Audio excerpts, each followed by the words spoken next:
In late September of 2013, a mutated strain of the real-life Ophiocordyceps unilateralis, a variant of the cordyceps fungus, began to spread in the United States. Medically referred to as the cordyceps brain infection or CBI, it's a parasitic fungal infection that devastated mankind.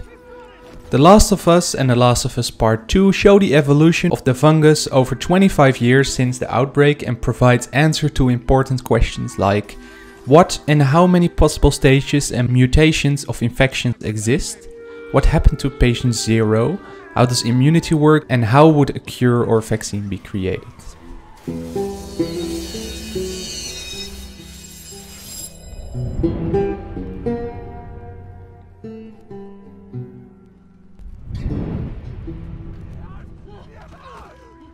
Late September 2013, the cordyceps brain infection began to spread in the United States, reportedly originating from South American crops. A newspaper article found at the University of Eastern Colorado stated that the World Health Organization estimated a death or infection percentage of 60% globally.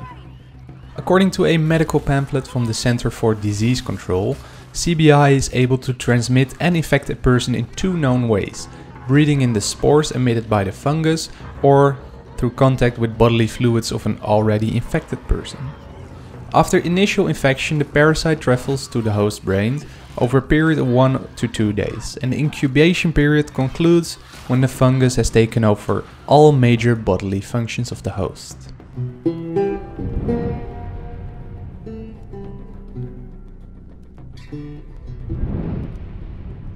At this point, the host enters stage 1, the runner. As a result of mycelium forming inside of the brain tissue, the host brain cells will die.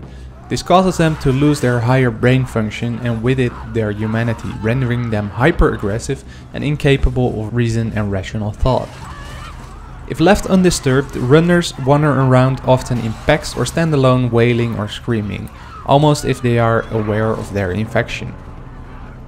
However, if they spot an uninfected being, whether it's a human or an animal, it will charge directly at it in an attempt to kill it, eat it, and spread its fungus. The danger with runners is often that they travel in numbers. One mistake and you find yourself cornered.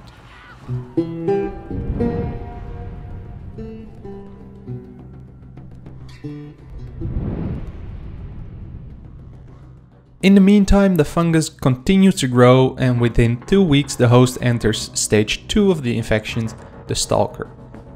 As a result of the progressive fungal growth, it breaks through the face tissue and starts corrupting the visual cortex, altering its eyesight. Not being able to see, its behavior changes. The stalker, often crawling, will hide from its prey until it's close enough, at which point it will lunge out from its cover and attack. If unsuccessful, it will often retreat back into hiding. Stalkers are very quiet, unable to detect in listen mode. However, their presence is known as they often wail, similar to runners.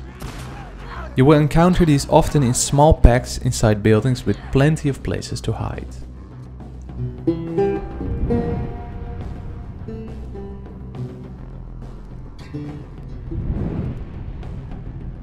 As the infection proceeds to grow and it reaches a year, the infection reaches stage 3. The clicker. The long exposure to the fungus results in a flower-like fungal growth protruding from its face. With the visual cortex and the rest of its face being completely corrupted, the clicker is unable to see and has developed a primitive form of echolocation.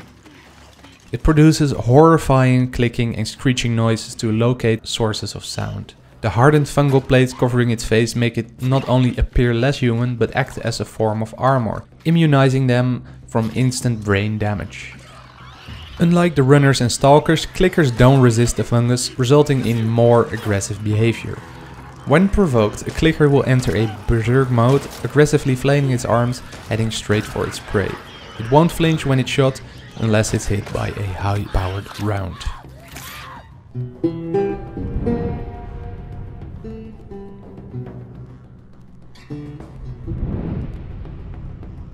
After a decade of infection, the fungus reaches the 4th stage, the bloater. The progressive fungal growth blows up the body from the inside and covers it in a layer of thick fungal armor plates. Because of this, the bloater is able to withstand multiple hits from high-powered rifles, making them extremely tough to eliminate. Since the fungus completely deformed the face and blinded them, their echolocation is less refined than that of clickers. Bloaters are extremely aggressive, often charging at their prey to the point that they will even run through walls to close the distance, or alternatively throw sacks of mycotoxin at its prey that explode on impact. The best way to engage these giants is to weaken their armor plates with fire and proceed by shooting it with everything you have.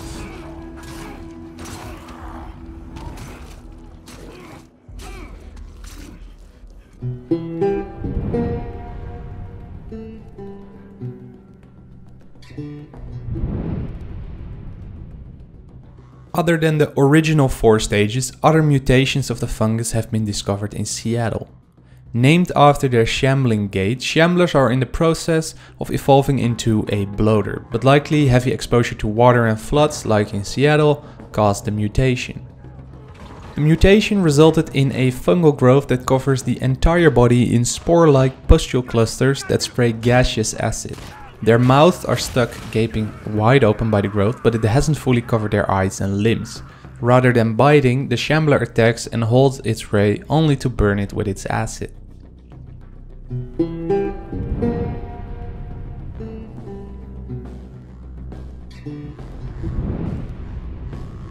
Nothing is as wretched and vile as the mutation that happened to Patient Zero in Seattle.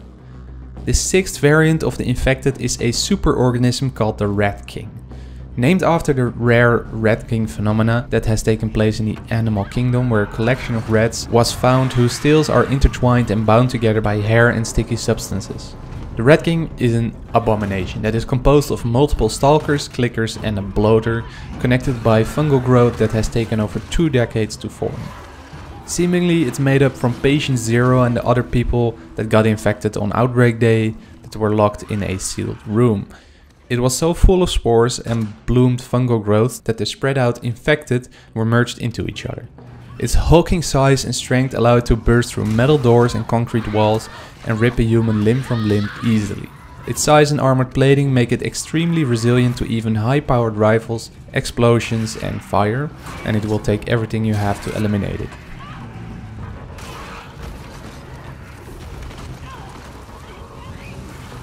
As the Rat King is composed of multiple organisms, it's possible for one to detach itself from the body, as could be seen in the Seattle hospital. In its behavior and size it was similar to a stalker, but its hardened fungal plates and ability to throw sacks of mycotoxin resemble that of a bloater. These mutations make it hard, although not impossible, to take out.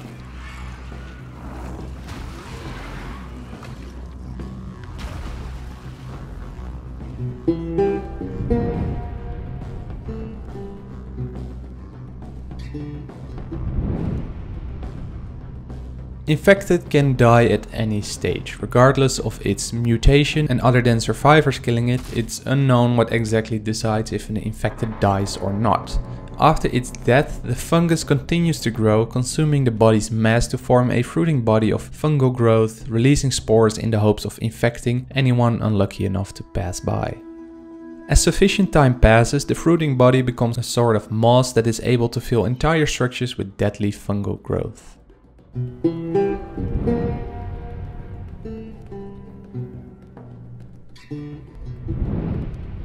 In the 25 years since the outbreak, there was no hope for a vaccine, as nothing seemed to cure or even delay the disease. Every person infected, either through spores or a bite, turned infected. Every person except for Ellie. Although she was bitten, she didn't show any signs of infection other than blisters on the locations of the bite. Once smuggled halfway across the country to the Firefly lab, Jerry Anderson, head surgeon among the Fireflies, recorded his findings on Ellie's immunity. April 28. Marlene was right. The girl's infection is like nothing I've ever seen. The cause of her immunity is uncertain. As we've seen in all past cases, the antigenic titers of the patient's cordyceps remain high in both the serum and the cerebrospinal fluid. Blood cultures taken from the patient rapidly grow cordyceps and fungal media in the lab. However, white blood cell lines, including percentages and absolute counts, are completely normal. There is no elevation of pro-inflammatory cytokines, And an MRI of the brain shows no evidence of fungal growth in the limbic regions, which would normally accompany the prodrome of aggression in infected patients. We must find a way to replicate this state under laboratory conditions. We're about to hit a milestone in human history equal to the discovery of penicillin. After years of wandering in circles, we're about to come home, make a difference, and bring the human race back into control of its own destiny.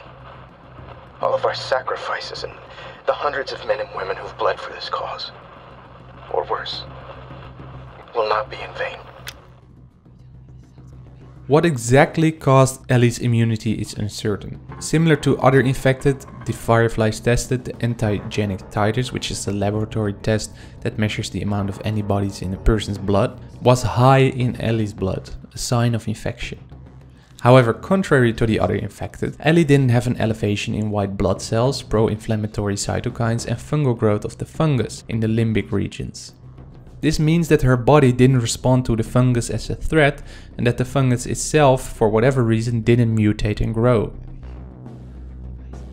Although Anderson was certain replicating Ellie's immunity was the key to creating a vaccine, the operation that would cost Ellie's life was in no way a guarantee in creating it.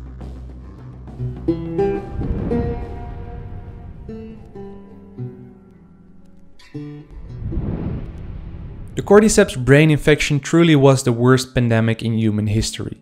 Its origin and evolution throughout the 2.5 decades showed 6 stages and mutations of the infection, resulting in unique and frightening abominations: the runners, stalkers, clickers, bloaters, shamblers and rat king.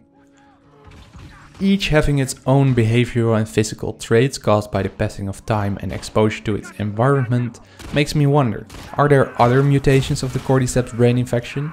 With humanity settling in larger communities, it seems the world is slowly getting back to the way it was. But without a vaccine, it's hard to imagine it ever will. Are there other people that have shown immunity to the cordyceps brain infection? And how would a possible cure be manufactured? These questions I'm still left with, but it's interesting to speculate. Whatever the future of this fungus-infested world may bring, I must say that its origins, evolution and anatomy of the fungal disease was perfectly designed. Before ending the video, let me leave you with this question. What do you think about the Shambler, Rat King and the changes to the other infected in The Last of Us Part 2?